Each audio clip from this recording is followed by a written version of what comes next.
And speaking of Paramount Prince, he is part of racing royalty, and so is the individual to my right, the queen of racing here at Woodbine, that being one Elisa Blow. I am Jeff Bratt. It is Woodbine Racing live for August the 1st, and we're going to have King's Plate news for you coming up a little bit later on the broadcast. Yeah, the countdown starts now. We're going to see Paramount Prince coming up this weekend as well in the Seagram Cup, so looking forward to that. But do you remember, let's go back.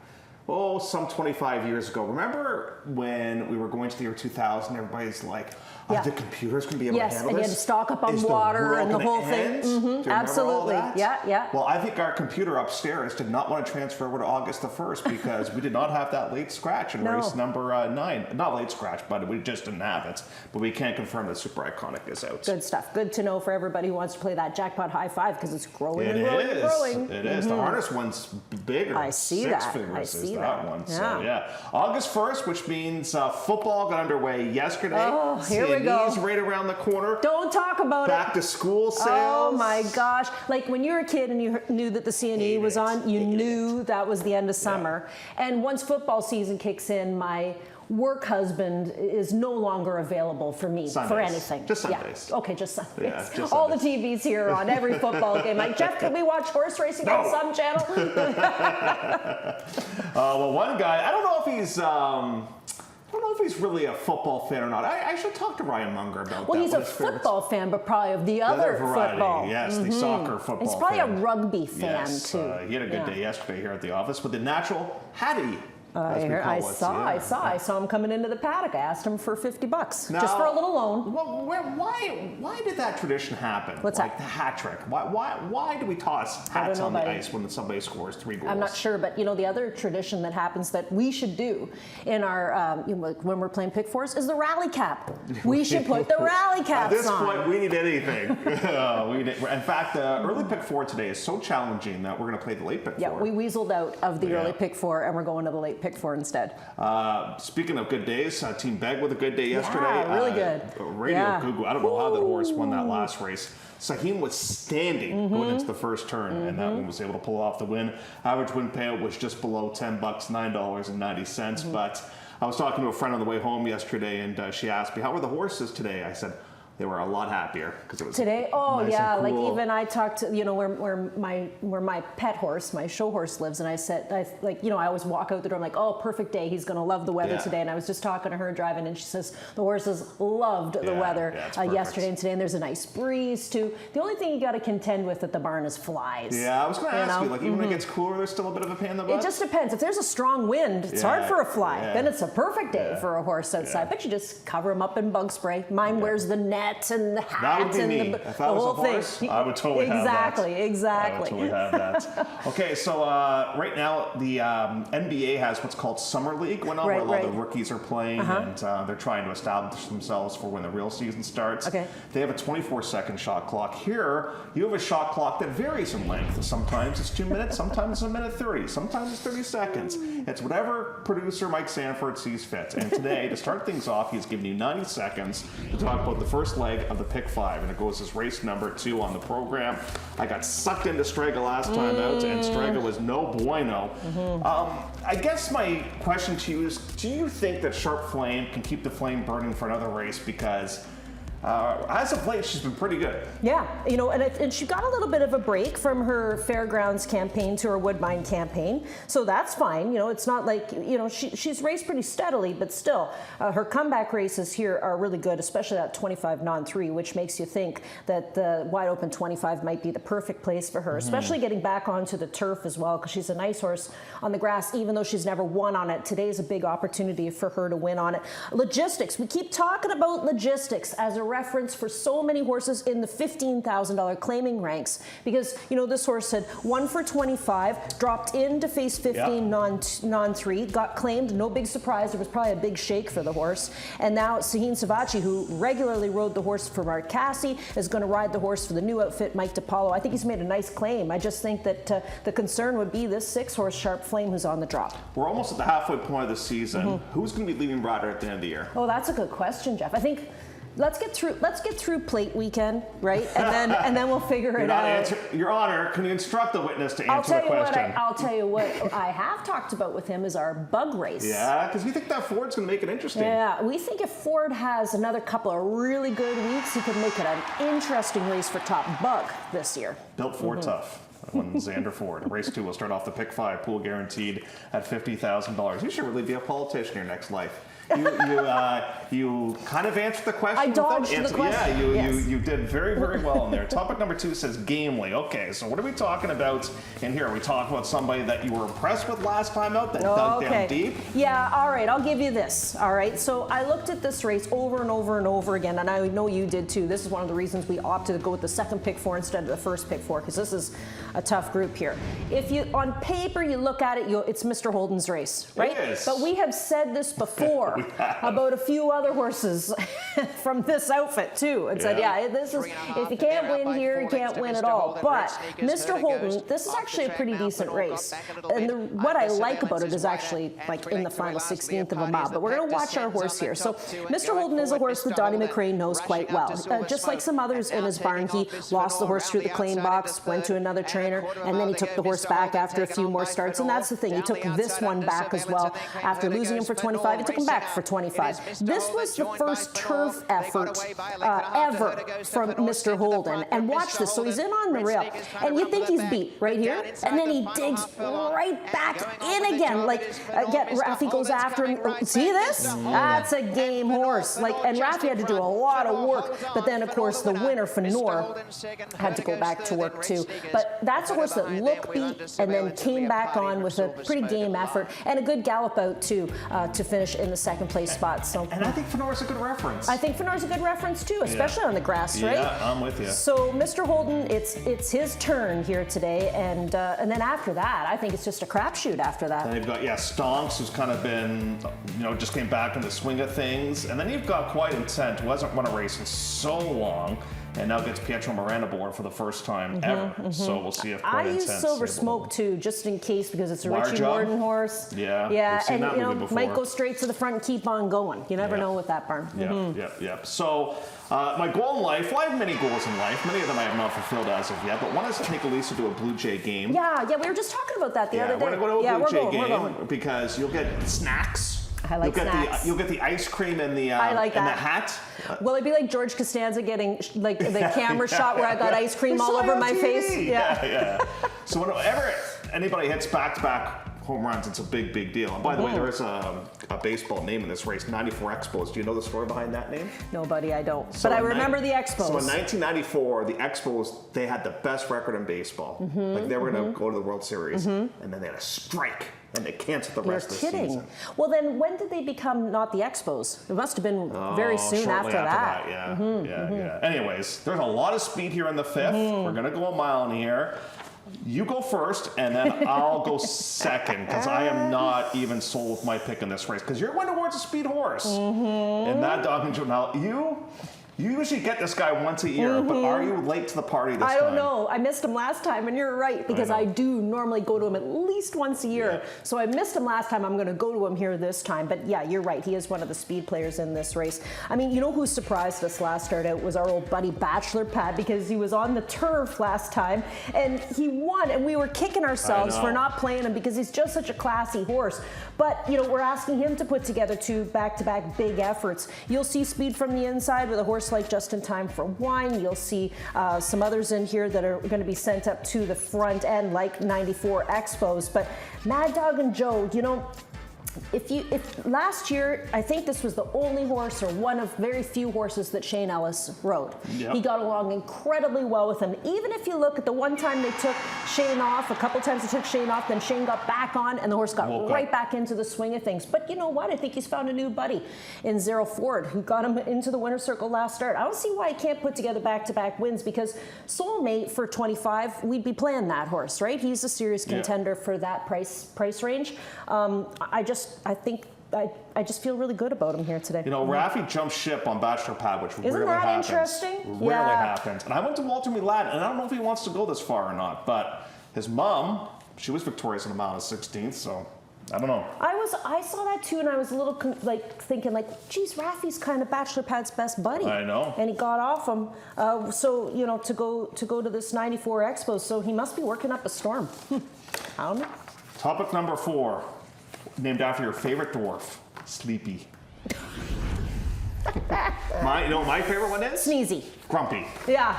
That's my Because that's you, Jeffy. I have the shirt and everything. Oh, do you? I do. It's part of your sleeper set. Race 6 around 2 turns on the inside course, going a mile. And are you a big snooze button person? Well, this morning I did. Yeah. Yeah, I mean, some of these days are tough days for Jeff, and I know you're like, tough days, you sit in the studio all day long, but for our brains, right? Because yesterday we have to do the card and we handicap the Sunday card, and we've already finished the Saturday card before we came into work, so it's like we did 3 cards in one day. Yeah. Thursdays suck, yeah.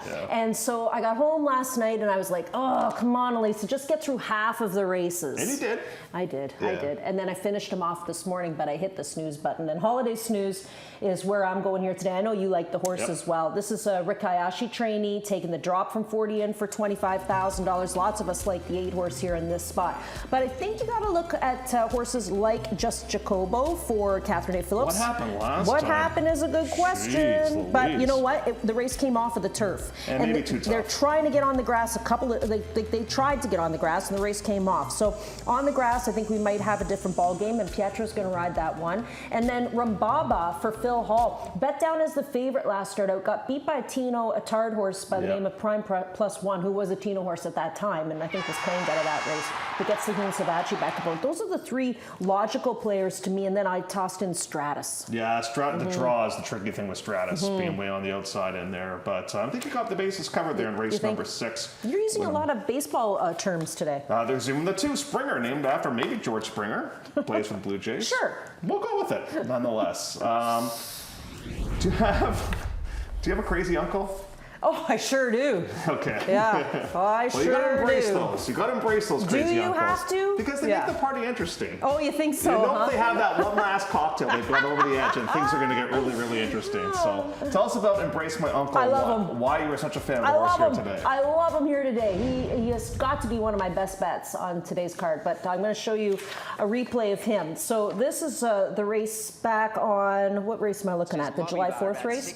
And this is in the optional 15. The start of 75. No, sorry, I'm not going back. I'm going back to May. This is May 31st. The reason I wanted to go back to this, and you're going to know the minute you take a look at the reference, is the winner. I love the winner, and that is Fighter in the Wind. And after that, Fighter in the Wind came back and ran huge in one of the Turf Sprint Series, right? And he might have won a race in between then. I can't quite remember, but he's a monster of a racehorse. And this horse ran great to finish second behind him. The 3rd place finisher, this dude's a breeze. He came back to win the next start out. In fact, he won a race against this horse back on July the 4th. But what do I like today? Pietro's hopping up for Santino DePaulo. And we've seen this move before for this outfit. I believe it wasn't that long ago, maybe a couple of weeks ago, I think, that Pietro hopped up on one of Santino's horses and got a great steer. So I like this guy and love this guy here today. So I'll use the 9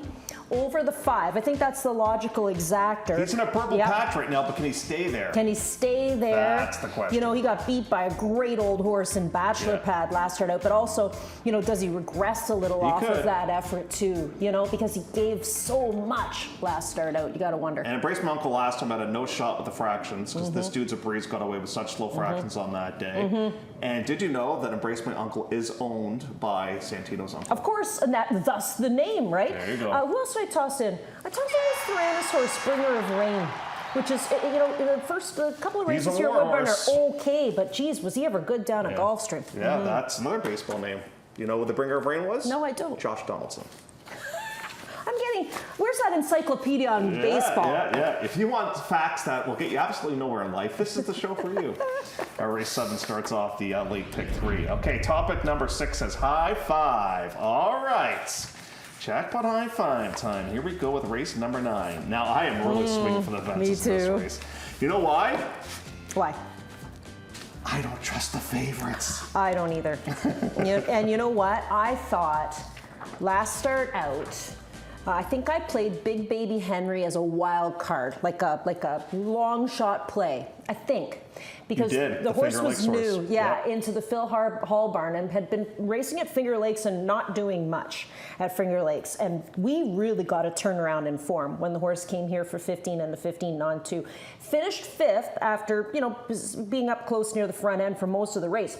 But Conacher won the race, and we all know he ended up getting DQ'd. But he came back to just get beat on the Sunday program for $15,000. And the 3rd place finisher from that race, Shaw Mature, he came back to win for $15,000. In fact, he beat Conacher, right? So I thought he made a big improvement in the new outfit, and I'm looking for another big improvement from him here today, because guess what? Today he gets a chance to get onto the turf. He has a nice number for grass. He might really shake things up here, and it's Phil Hall. I mean, like, you look at some other horses, like Rami Speitster will probably take some play. The 11 horse, Lasting Silence, might take some play. For the fam, I got to toss in Lumberyard. I think his preferred surface is definitely turf. But I'm just looking for a long shot. Same. Yeah. I'm going to watch Magic Slip just with the move to the grass. That's the only reason. The horse has run some big races on the turf for him. It's kind of gone off form right now, but... And a private purchase, it looks like as well. Yep. Race number 9 will be the Jackpot High Five finale. Carryover is $51,000. Okay. Topic number 7 says plays. And my plays yesterday were stinky. You got the whiff. To use a baseball term. Oh, I was 0 for 4, to use another baseball term. All right, well, I got Mad Dog. We talked about him as a repeat threat. I got Rick Hayashi's horse, Holiday Snooze. Embrace My Uncle is my breakthrough win here today. And my big improvement horse is going to be Big Baby Henry in the last. Okay, I can't even remember what I sent in. Here we go. Mellick. You know that my only concern with Mellick, who's 4 to 5 right now, is the track is not playing kind. The horse is coming from off the pace, and he's a stone cold closer. Oh boy, he was ready to go at first asking. Was he ever? My watch list horse is Sharp Flame. I've been kind of tracking this guy. I thought I had a bit of a trouble trip last time out as well. The old drop and pop, that's a term that I stole from Miss Elisa, Holiday Snooze, and my best bet is not zit, but this is it. And coming up in race number 8. Let's see what our good friends Doug, Woodbine TV Prod, and Ron are going towards. So me and Ron, we're partners in crime with This Is It. Stonks, a good run last time out, but it's strong to put consecutive races together. And the old Woodbine TV Prod, AI, him or her, we're not sure. It is logistics. I think it's a nice claim. I think it is, even if it doesn't work today, I still think it's a good claim. It's just, you hooked a tough one in Sharp Flame. And the turf is still a bit of a question mark, that's right? true So, but more often than not, the Williams maps, they handle the turf A-OK. Clocker time. Clocker Harris was good yesterday, finished a very good second. Joe Daddy coming up in race number 3 for one of our good friends, Mr. Carlos Grant.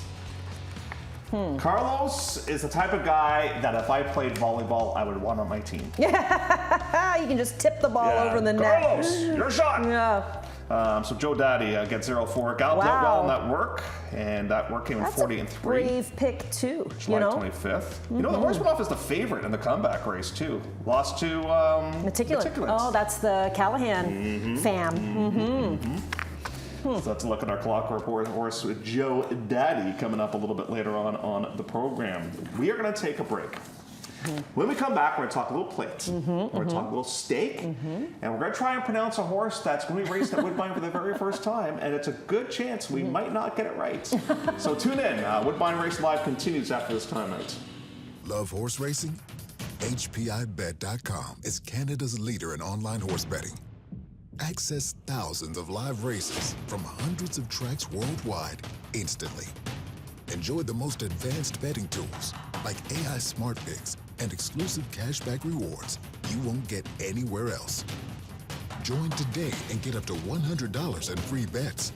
Get the ultimate horse betting experience with HPIBet.com.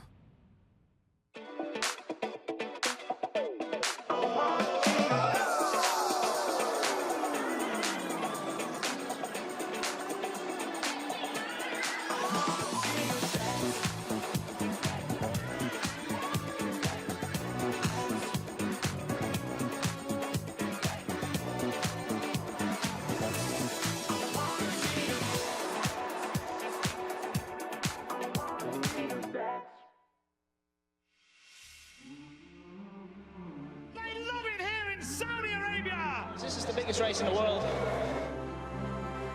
Pinch me, I think I'm dreaming. They're off to the Dubai World Cup. And they're into the stretch. Two of the great racehorses in the world. Giant Killer, by name and by nature. A race for the ages.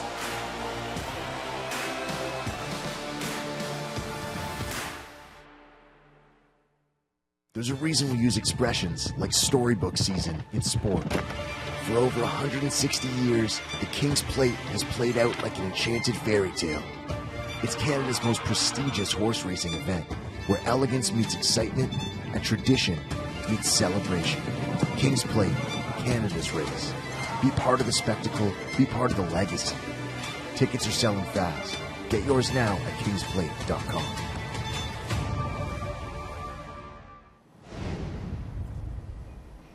Did you know that Rafael Hernandez is approaching a very significant milestone? What's that? He is trying to become the 4th rider to win 4 Queen's Plates. Oh, wow. Queen's Plates. Wow. Avino Gomez, Robin Platts, Sandy Hawley, and potentially Geez, Rafi. Patrick's got to be pretty close, too. He's got to be close, too. He hasn't, that's not a mount right now. Not yet, but That I've could got a change. funny feeling he's going to pick up one of these. Now, of all these wagers, I'm going to try and talk you into playing the Kings and Queens pick. Oh, we 3. have to. Well, I like it, but here's the problem: it's the $5 base bets. So that might be a little bit rich for you, Yeah, but the takeout's low. Yeah. And it's a big day. Yeah. We'll put our money aside, a couple of toonies every day, and Yeah. we'll come up with like $20. and we'll see Listen, what we're we playing get. that whole card. I mean, that's I a know it great is. card to play, and I don't mind because I think payday is the day before King's Play Day, so Yeah, it that's should work true. out very well for my Okay, budget. I love it. So yeah, the Kings and Queens pick 3. What a great name Yeah, too. Man. yeah. That's fantastic. Okay, so we're gonna look ahead to tomorrow now. But first of all, let's go back and talk about the plate a little Okay, bit more okay. because Notorious Gangster. I didn't think he had a great trip on the plate trial. Sudbury's Ghost was able to pull off the victory, and Sudbury's Ghost, obviously a very worthy winner. Now the filly went a little bit faster, that being No Time. We have all the riders except for a couple, Monterey Bay and Mythical Man. I'm not jumping off of Gangster's bandwagon. No, me neither. I'm okay with what happened in the plate trial because, I think once Fraser knew he wasn't getting there, he kind of took it easy, right? Yep. Which is good. Let's save some gas in the tank for the big race. But, what a thrill it's going to be for the connections of Sudbury's Ghost. Barb Minchell, she had another winner on the program yesterday. Like, everything this lady's touching has turned into gold. And then, of course, the big storyline I think that a lot of the media is going to pick up on is the breeder, who's the owner, who just has 5 brood mares and has this huge opportunity, right? So I think, from a former media communications employee and myself, that would be the storyline I'd be looking for. It is for sure. And I think another one of the storylines I think a lot of media outlets are going to jump on is the Ryan Munger story. Look at the gallop out from Gangster. Yeah. That is all good to me. Yeah. Like He'll if get them on a quarter. he's mine, I'm very happy He'll with get them it. on a quarter, no problem at all. So I'm torn between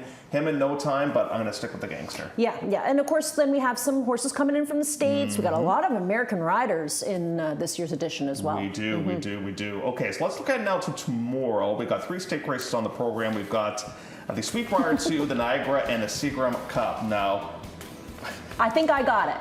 okay. I think I got it. Okay. Uja. There we go. Now, William Walden caught up with our own Chris Lohman. It's on Facebook, I believe I saw it. And he says this horse is like 17 hands. Maybe we'll see him school today. We might. Well, we're going to see the replay of the horse from last time out. And, first start in North America. And he said, with the horse's size, they didn't really want to go to Saratoga for a 5.5 furlong race. That's why they're coming here to go 6. And the one thing you're going to look at here with this replay is it's a horse that has significant give to it. That's not going to be the case here today. But that's what they love when they're coming from, Ireland. Like, they're so used to a course with some cut to it. And if you look at this horse's career, heavy, good, yielding, good, soft.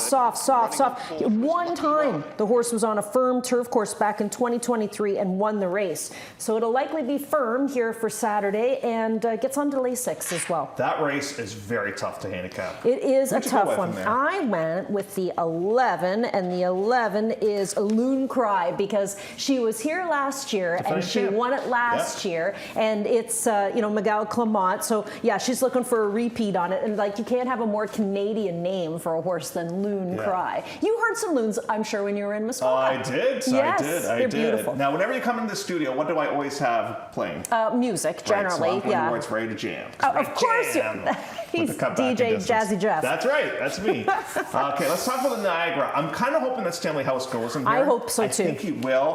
I think the new bit made a big difference for him. It did. Yeah, they had that big screw bit on him, and wow, did they ever get a change.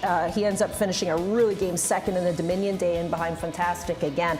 I went to Stanley House. I think this is where he's going. I hope this is where he's going at least. I went to him. Now, remember last year, he won the Niagara as well, so there's a defending Lac Macasa won it, and Lac Macasa got claimed, and obviously this race was just sitting there for him, so he's going to try and be the defending champion for the new outfit. Here's our buddy. Here's Ron.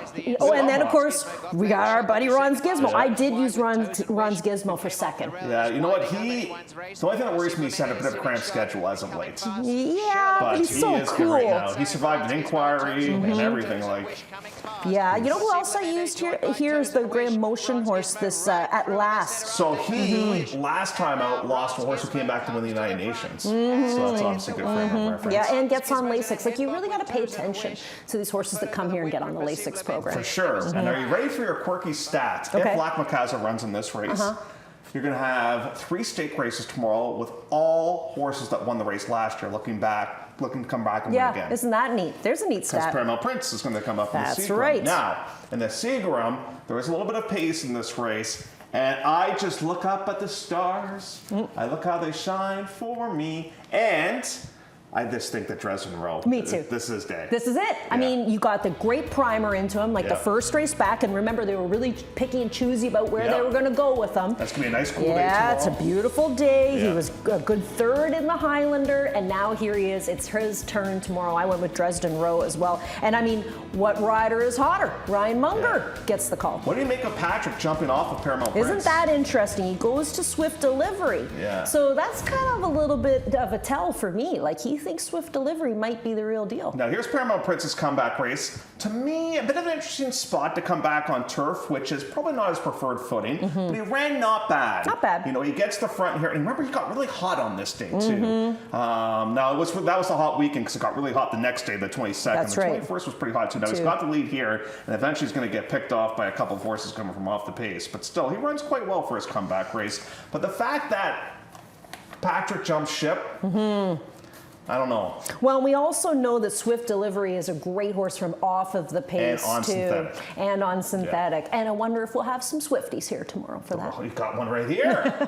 Shaker's gonna shake, shake, shake. Hater's gonna hate, hate, hate. That's all I'm gonna tell you. Is that it? Yeah, that's it. There's 3 stakes tomorrow. It's a busy day. And it's going to be beautiful. Like, we'll be able to hopefully get the horses out in the walking ring tomorrow because we haven't been able to do that because of heat protocols. But now we should be able to get them outside. Alrighty. Our poor camera guy, Matthew. He's holding this camera for dear life. Shoulders are killing him. This camera that we're using is now worth more than anything else in the studio, including you and I. I got it. So, Matthew, good job keeping the camera there. And please don't drop it. He can't. It's wired to him. Now he's starting to laugh. 23 minutes away from post time for race number 1. We'll get you all set for the opener coming up next.